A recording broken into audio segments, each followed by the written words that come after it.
আওয়াজ করে একসঙ্গে বলি আল্লাহু আকবার। ও যুবকেরা, ও যুবকেরা, যুবক ভাইয়েরা, তোমার শরীরে সামর্থ্য আছে, চলার মতো শক্তি আছে, পাওয়ার আছে। আমার নবী যুবকদেরকে বেশি ভালোবাসতেন। যুবক, একটা যুবক পারে একটা এলাকার পরিবর্তন করে দিতে।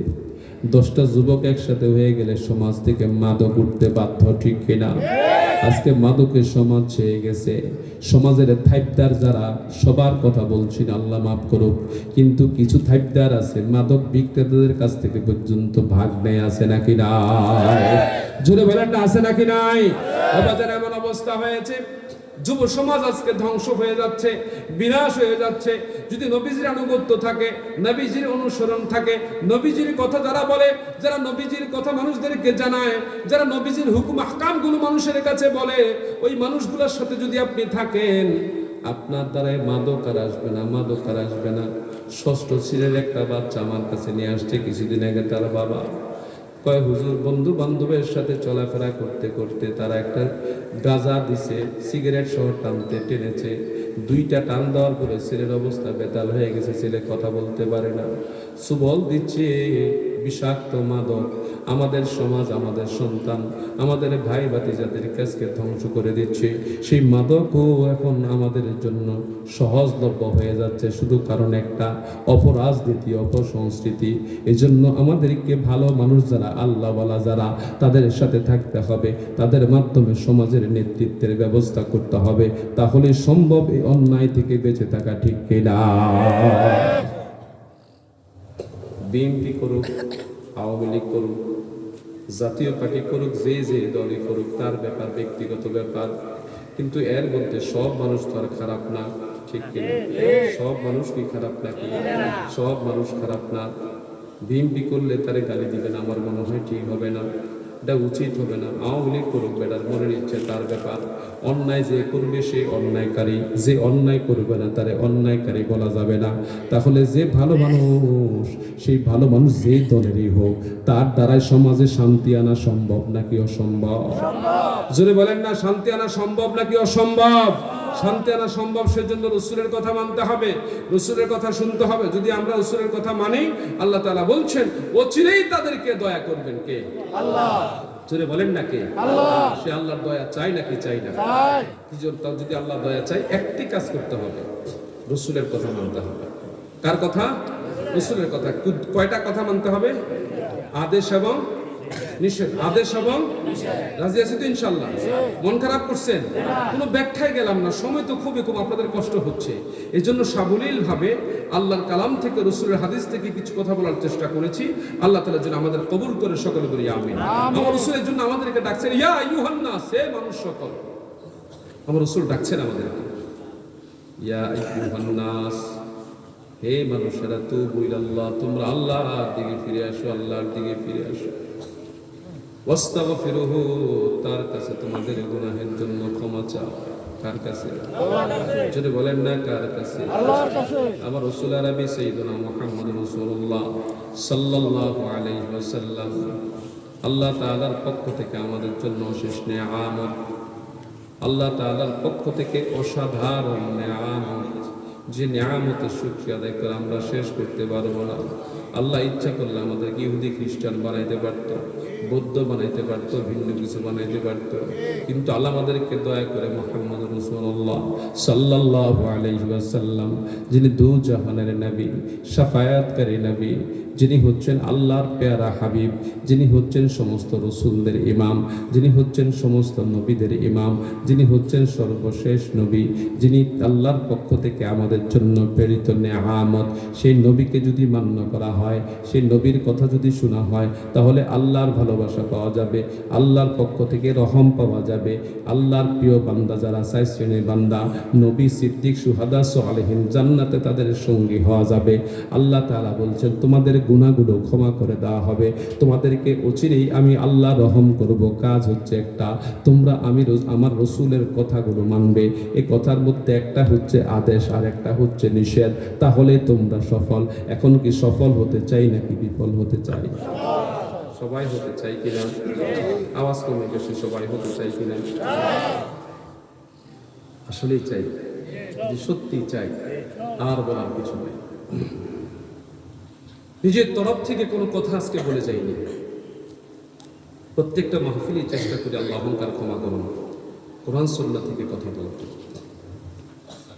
কারো ভালো লাগুক আর খারাপ লাগুক, আমার আল্লাহর ভালো লাগলেই হয়।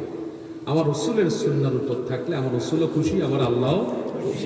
আলহামদুলিল্লাহ বলবো না? বলেন না আলহামদুলিল্লাহ। আজকে সমাজে প্রতিহিংসা আছে নাকি নাই? এক হুজুর আরেক হুজুরের হিংসা করে, আপনারা কই যাবেন? হ্যাঁ, আমি চাই এই হুজুরের দাওয়াত দেওয়া যাবে না, আমনে চান ওই হুজুরের দাওয়াত দেওয়া যাবে না। এই ঝামেলা অনেক জায়গায় আছে নাকি নাই? প্রতিহিংসা। এই হুজুররা আসতে দেওয়া যাবে না, এটা মনে রাখবেন। যেখানে বাধা সবচেয়ে বেশি আমার রসুলের হয়েছে, সেখানে সবচেয়ে বেশি ইনশাআল্লাহ দ্বীনের কাজ হয়েছে। আমার রসুল যেখানে বাধাগ্রস্ত হয়েছেন সবচেয়ে বেশি, সেখানে দ্বীনের কাজ আল্লাহ তাআলা জমিনে সবচেয়ে বেশি ব্যবস্থা করে দিয়েছেন।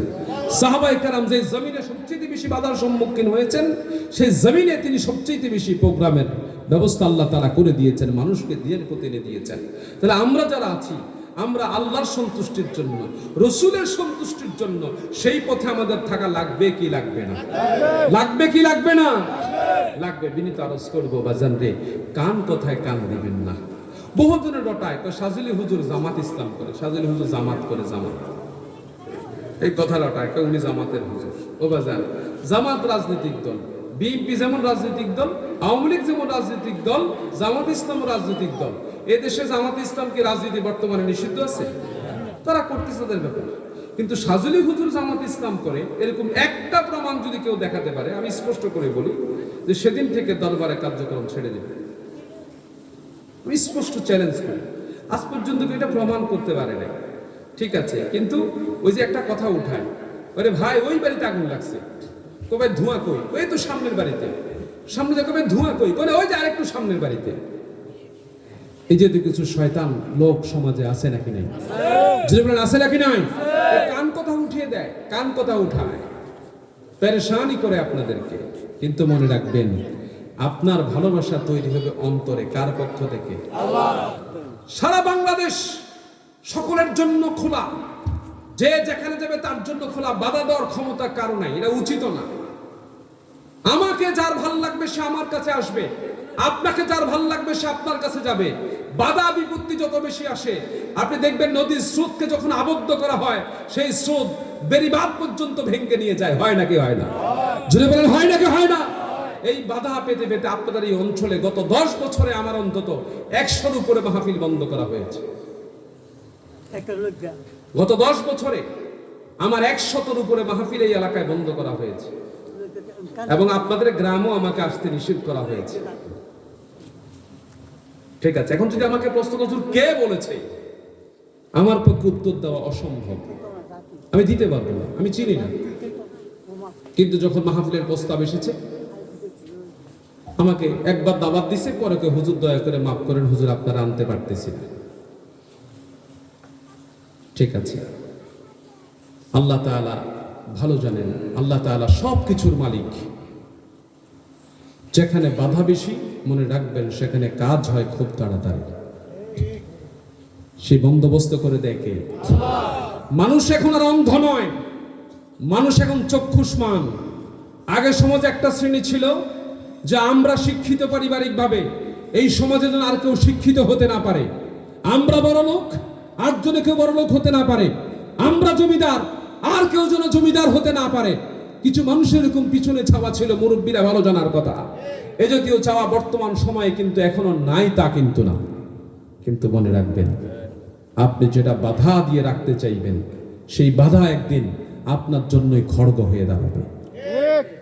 বুঝতে পেরেছেন? রক্ষাকারী কে? রক্ষাকারী কে?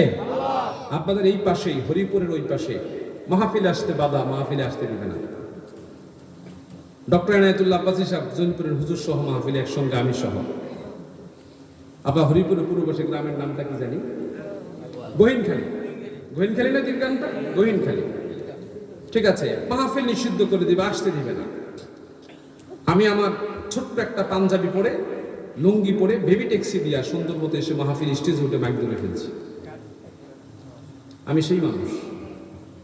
আমি এই সমস্ত বাধা বিপত্তিকে ভয় পাই না, আল্লাহর মেহেরবানি। আমি মনে করি মৃত্যু আমার আল্লাহর হাতে। কার হাতে? যদি বলুন না মৃত্যু কার হাতে, আওয়াজ করে বলুন মৃত্যু কার হাতে? আল্লাহর হাতে। শাহজিলা দরবার শরীফ কশ্চিন কালো কোন রাজনীতির সঙ্গে জড়িত নয়। আমার ভাই করতে পারে, আমার আপনজনেরা কেউ করতে পারে। আমার বেলায় আপনি চিন্তা করে দেখুন, আমার আব্বা জীবনে ভোট দিতে দেখি নাই, আমার মাকে জীবনে ভোট কেন্দ্রে যাই দেখিনি, আমি ব্যক্তিগতভাবে ভোট কেন্দ্রে যাই না, আমার ম্যাডাম ব্যক্তিগতভাবে ভোট কেন্দ্রে যায় না। তারপরে যদি আমাকে বলা হয় আমি রাজনীতি করি, আমি ভোটের রাজনীতি পছন্দ করি না। এই ভোটের রাজনীতি ইসলাম সিদ্ধ নয়। এটা ইসলামিক দলের নামে হোক আর অনিসলামিক দলের নামে হোক, বর্তমান আমাদের দেশের প্রচলিত গণতন্ত্র ভোটের রাজনীতি, এটা রসুলের আদর্শ বিবর্জিত, এটা আল্লাহর হুকুম বিবর্জিত। আল্লাহর হুকুম, রসুলের হুকুম হচ্ছে খেলাফত। হুকুম কি? আমার রসুল কিভাবে গণতন্ত্র দিয়া ভোট করাইয়া এমপি বানাইয়া সংসদে ভোট পাস করছে? করে নাই। এটা আমাদের দেশে বর্তমান প্রচলিত। আমি এটার বিরোধিতা করি এবং প্রকাশ্যে বিরোধিতা করি। আল্লাহ তাআলা অশেষ মেহেরবানিতে যারা মহাব্বত করে, এটা বিএনপির বলেন, অন্যান্য দলের বলেন, অনেক বড়রা মহাব্বত করে, ভালোবাসে। শাহজিলা দরবার শরীফ মুরিদের ব্যবসা করে না, এটাই হচ্ছে মূল ব্যাপার। আমার আব্বাজানের জীবনে মুরিদ ছিল 31 জন। আমি ব্যক্তিগতভাবে মুরিদ করতে চাই না, মুরিদ করতাম অনেক সময়। দরবারে মোবাল্লিক যারা, দায়িত্বশীল যারা, তারা বললো হুজুর যদি আপনি এই কাজ না করেন, কোনো মানুষ যদি বিপদে চলে যায়, আপনার কাছে আসলো কিন্তু আপনি মুরিদ বানালেন না, সে অন্যায় পথে চলে গেল, আল্লাহর কাছে আপনি কি জবাব দিবেন? এই তখন আমি বায়াতের পথে নামি, তখন আমি এই কাজটা করা শুরু করি, কিন্তু এর আগে আমি এটা করতাম না। তো আপনাদের এখানে আজকে আলহামদুলিল্লাহ হাজী সাহেব স্মরণ করেছেন, আল্লাহ ওনাকে রহম করুক, মুরব্বী মানুষ। আপনারা যারা সহযোগিতা করেছেন, বিশেষ করে যুবক ভাইরা যারা আজকে দেখেছি পরিশ্রম করেছেন, যুবকেরা এই প্রান্ত থেকে সেই প্রান্ত দৌড়াদৌড়ি করেছেন, সেই গাড়ি থেকে শুরু করে, দোকান থেকে শুরু করে সর্বস্তরে যুবকদের যে অবস্থা আমি